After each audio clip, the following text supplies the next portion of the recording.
Hey everyone, welcome to Zack Attack Reviews and happy Halloween. I'm going to be listing my top 15 favorite horror movies of all time. So welcome to this journey of a list of horror.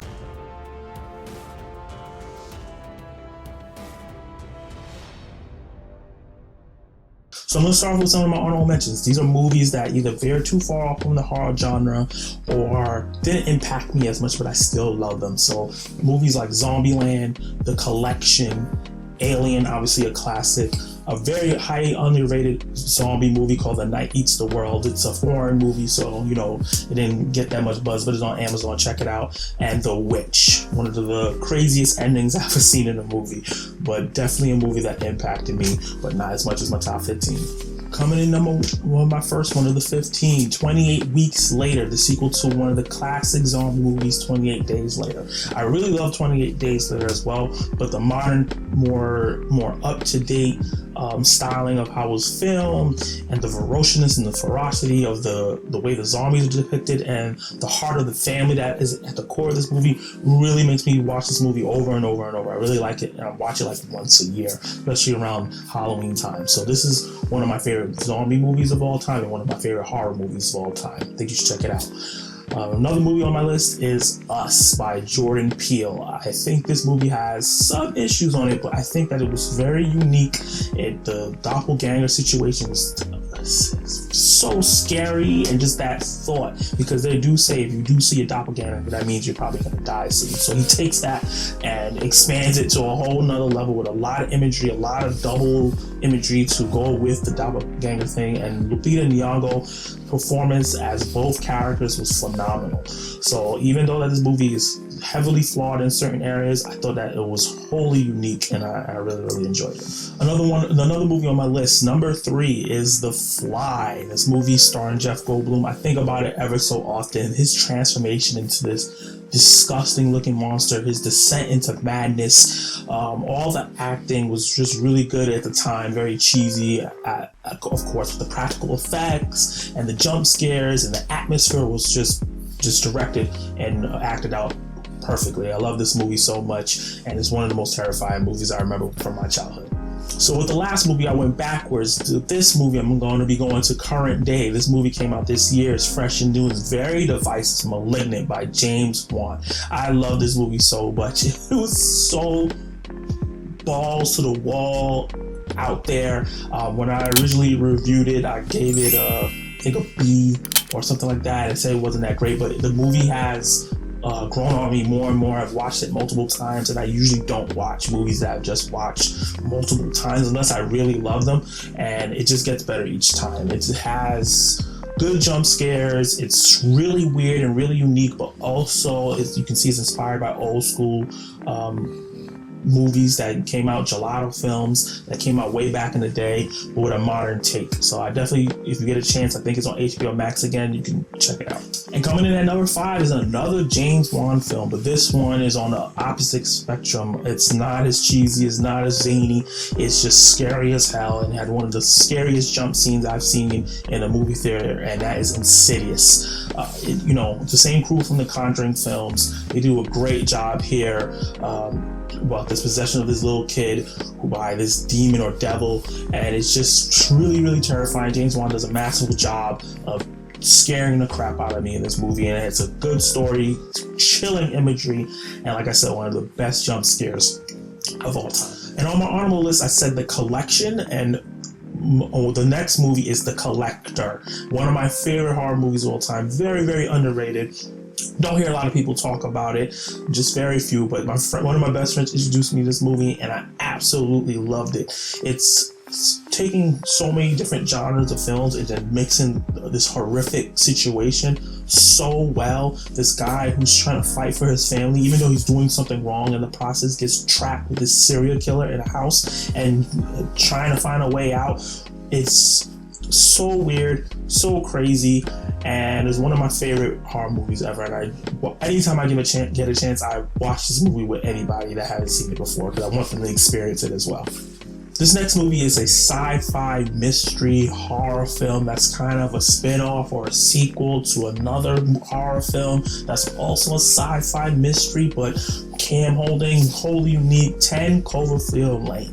I thought this movie, I went into this movie not knowing what the hell it was going to go on. I just saw that it was Cloverfield, and I loved the first one, and I love Mary Elizabeth Winstead. I think she's a great actress, so anything she's in, I'm going to check it out just to see her performance, and she does a great job here.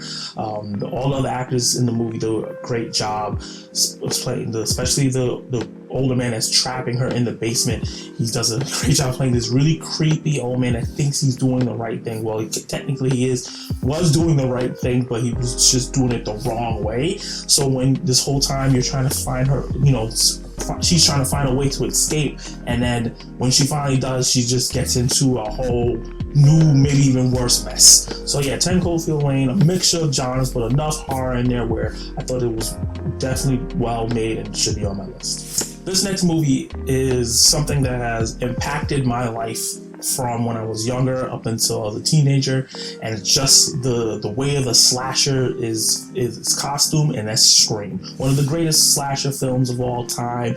It's a serious movie, but also tongue-in-cheek because they make fun and poke fun of slasher and horror movies and the tropes before, but it's still done with a well-done story, and the performances are great. But that mask, as a child, was singed in my brain, and anytime I saw it on Halloween, I was terrified.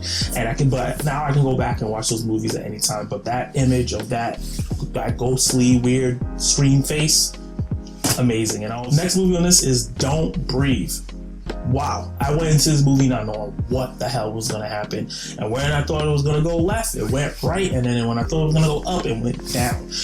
This was just really great performance by the person that played the blind man. I'm not remembering his name right now.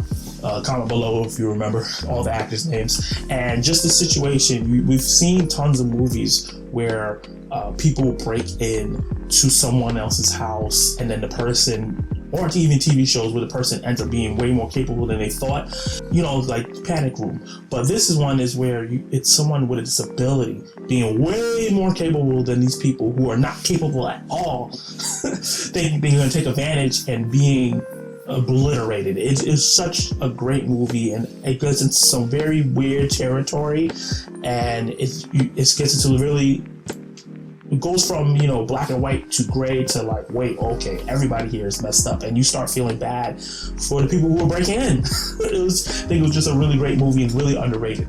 And speaking of underrated, this is a movie from one of my favorite directors of the last 10 years, Mike Flanagan. You know him from doing The Haunting of Hill House, Blind Manor, and one of my favorite shows of this year, Midnight Mass. But he also did this movie a couple years ago called Hush, which I think is super underrated, similar to Don't Breathe, where it's a person with a disability being way more capable than the person breaking in thinks they are, but this person is not like a trained vet. She's at a disadvantage, and that the whole time you're rooting for her to get out of this situation.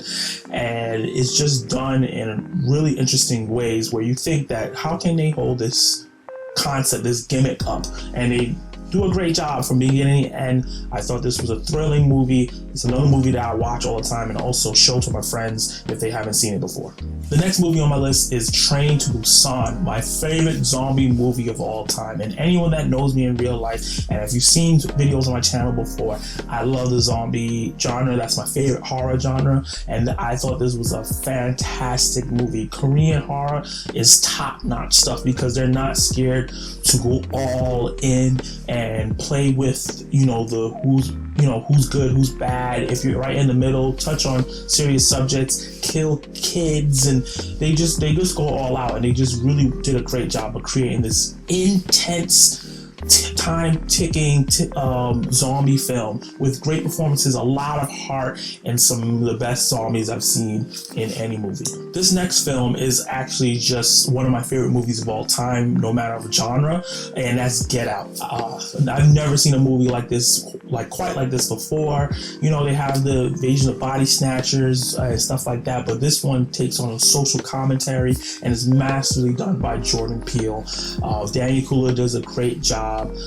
Allison Wilson, I think that's the one that plays girlfriend. I think I said her name correctly. If I didn't, I apologize. Does a great job as well, playing this aloof girlfriend that she's acting like she doesn't know what's going on, and you find out she knows everything's going on. And as a black person, it really hits to me directly, like, because a lot of the things that they were hinting at, a lot of the jokes and a lot of the themes that were going on, is something that I think about all the time. So I thought that this was not only a funny movie, but a horrific situation. It's not necessarily super scary. There's some jump scares, but they're not like the best jump scares ever. But the situation and the thought of what is happening is why this is one of my favorite horror movies. This next movie I think is very, very underrated. I don't hear a lot of people talk about it, and that's Annihilation, starring Natalie Portman. It's a sci-fi mystery horror film where these different women who come from different walks of life have to go into this weird rainbowy orbs thing that they have to go inspect and see why people keep disappearing and why it keeps expanding, and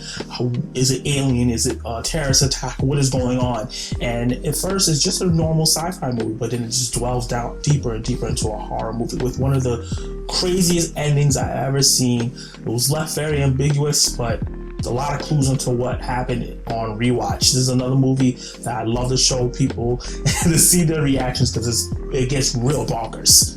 And the last movie on my list, this is a movie that everyone loves, or for most people everyone loves, is A Quiet Place. One of the movies I'm so sad that I didn't get to enjoy in the movie theaters, but I still enjoy it nonetheless. It's such a great concept that's well directed by John Krasinski, well acted by the whole crew, having a diverse cast, having the deaf girl in there, so everything is quiet for her, and the monsters were terrifying.